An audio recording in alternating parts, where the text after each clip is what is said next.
If your life were a book and you were the author, how would you want your story to go? That's the question that changed my life forever. Growing up in the hot Las Vegas desert, all I wanted was to be free.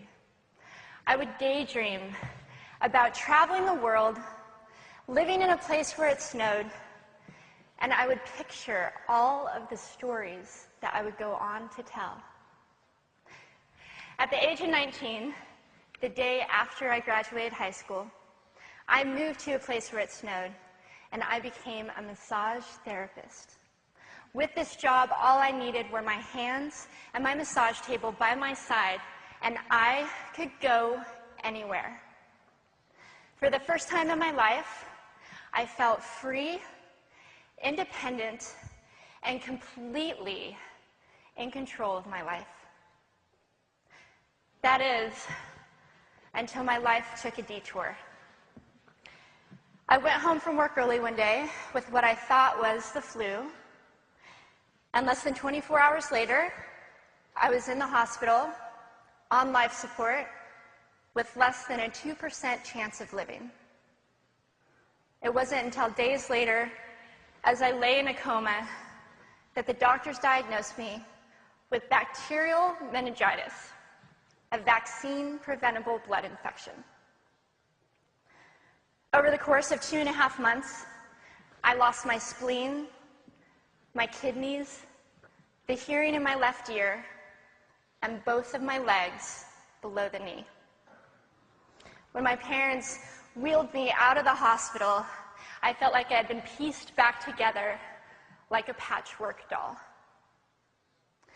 I thought the worst was over until weeks later when I saw my new legs for the first time. The calves were bulky blocks of metal with pipes bolted together for the ankles, and a yellow rubber foot with the raised rubber line from the toe to the ankle to look like a vein. I didn't know what to expect, but I wasn't expecting that. With my mom by my side and tears streaming down our faces, I strapped on these chunky legs and I stood up. They were so painful and so confining that all I could think was, how am I ever going to travel the world in these things? How was I ever going to live the life full of adventure and stories as I always wanted? And how was I going to snowboard again? That day, I went home, I crawled into bed, and this is what my life looked like for the next few months. Me passed out, escaping from reality, with my legs resting by my side. I was absolutely, physically, and emotionally broken. But I knew that in order to move forward, I had to let go of the old Amy and learn to embrace the new Amy. And that is when it dawned on me that I didn't have to be 5'5" anymore. I could be as tall as I wanted.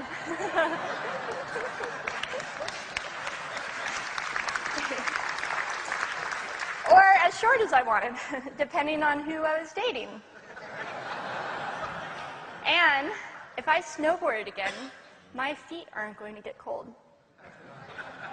And best of all, I thought, I can make my feet the size of all the shoes that are on the sales rack.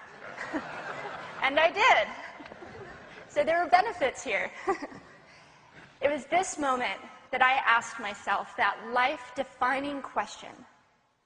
If my life were a book and I were the author, how would I want this story to go?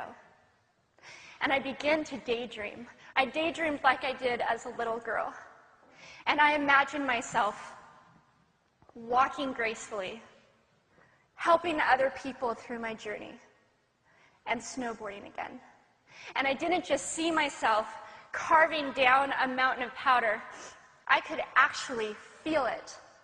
I could feel the wind against my face and the beat of my racing heart as if it were happening in that very moment. And that is when a new chapter in my life began. 4 months later, I was back up on a snowboard.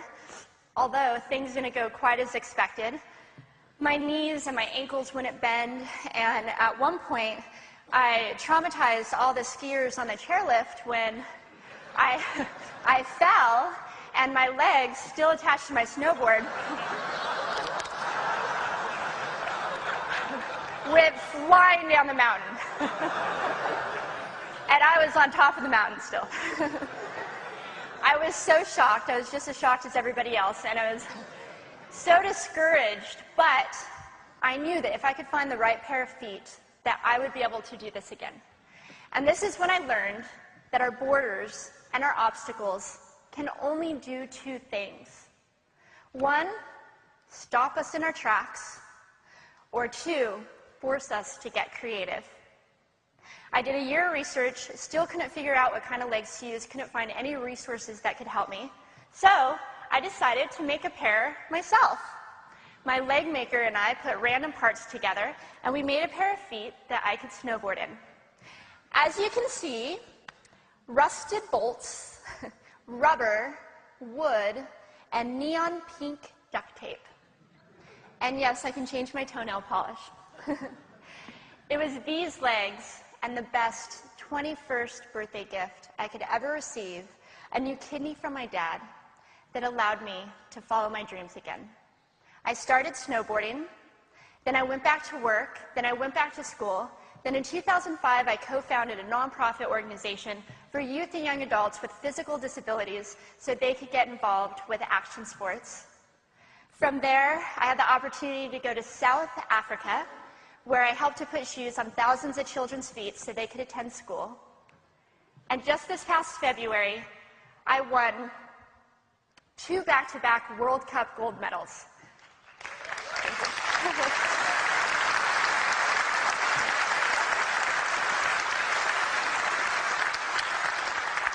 Which made me the highest-ranked adaptive female snowboarder in the world. 11 years ago, when I lost my legs, I had no idea what to expect. But if you asked me today if I would ever want to change my situation, I would have to say no. Because my legs haven't disabled me. If anything, they've enabled me. They've forced me to rely on my imagination and to believe in the possibilities. And that's why I believe that our imaginations can be used as tools for breaking through borders. Because in our minds, we can do anything, and we can be anything. It's believing in those dreams and facing our fears head on that allows us to live our lives beyond our limits. And although today is about innovation without borders, I have to say that in my life, innovation has only been possible because of my borders. I've learned that borders are where the actual ends, but also where the imagination and the story begins.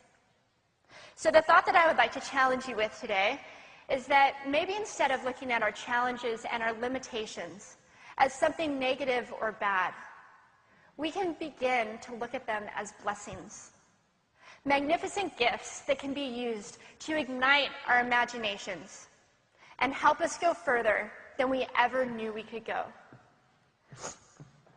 It's not about breaking down borders.